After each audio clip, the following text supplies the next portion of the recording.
The windmills episode is famous because it's funny. A thin, earnest knight charges at a field of windmills, convinced they are giants, and is promptly thrown to the ground. It's slapstick before slapstick had a name.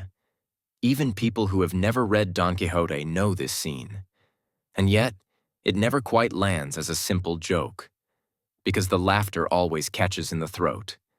Yes, Don Quixote is wrong. The giants are not there. But it matters, deeply, that he sees them. He does not charge the windmills out of confusion or accident, but out of conviction. He sees a threat to the innocent and believes it is his duty to respond. His mistake is perceptual, not moral, and Cervantes never lets us forget that difference. The giants do not exist in the world, but they exist for Don Quixote, and because of that, they do real work. They give shape to his courage. They make sacrifice intelligible. They allow his life to feel like more than a sequence of days endured. Without giants, his bravery would have nowhere to go. When the windmills strike him down, the world proves itself accurate, but it does not prove itself better.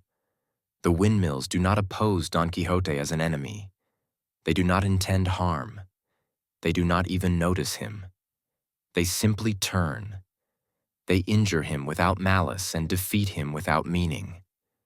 The world that corrects Don Quixote does not argue with him. It renders him unnecessary. That quietly is what hurts. Don Quixote's imagined world is false, but it is alive with moral texture. There are villains and victims, dangers and duties. Things matter. The world of windmills is real, but it is flat. It offers facts without values, motion without purpose. Cervantes does not tell us to choose Quixote's world over the real one, but he refuses to pretend that the real one is enough. There is also something deeply moving about the scale of Quixote's actions. He risks everything for something that yields nothing. His courage is disproportionate, excessive, even absurd. And yet, that excess is the very thing that makes it human. Heroism has never been efficient. It has never justified itself in advance. It has always looked from the outside a little like madness, a world that demands proportionality, where value must be demonstrated, measured, and explained, has no patience for this kind of courage. In such a world, meaning must earn its keep. Sacrifice must show returns. Giants, even if they existed, would be dismissed as an inefficient use of effort. Cervantes understands what is lost here.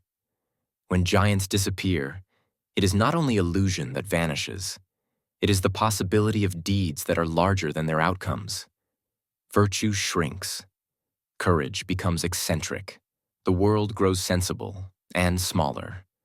And still, Cervantes loves Don Quixote too much to let him win. The novel never pretends that believing in giants makes them real. Don Quixote is injured, he is mocked, he is wrong, but Cervantes also refuses to cure him completely. After his fall, Quixote explains the windmills as giants transformed by enchanters, and the narrative, remarkably, does not slam the door on this explanation. It smiles at it. It lets it live. That restraint is an act of tenderness. Because imagination, Cervantes suggests, is not a childish error to be corrected once and for all. It is a way of remaining open to meaning. The windmills defeat Don Quixote's body, but they never conquer his vision. His belief bends without breaking. He remains vulnerable, ridiculous, brave, and alive. And that is where the reader becomes uneasy. We know Don Quixote is wrong, but we also know the world that defeats him offers nothing in return. No new vision, no substitute giants, no alternative form of courage.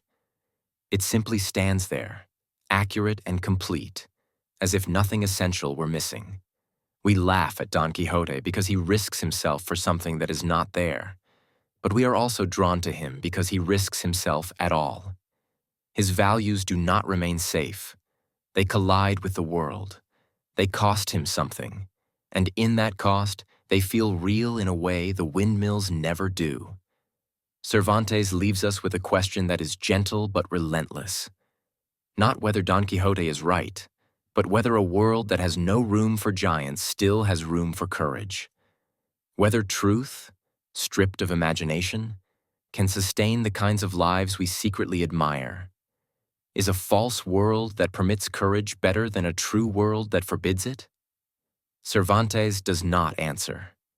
He lets Don Quixote ride on, wounded, foolish, luminous, leaving us to wonder whether the real tragedy is not that he sees giants where there are none, but that we have grown so comfortable living without them,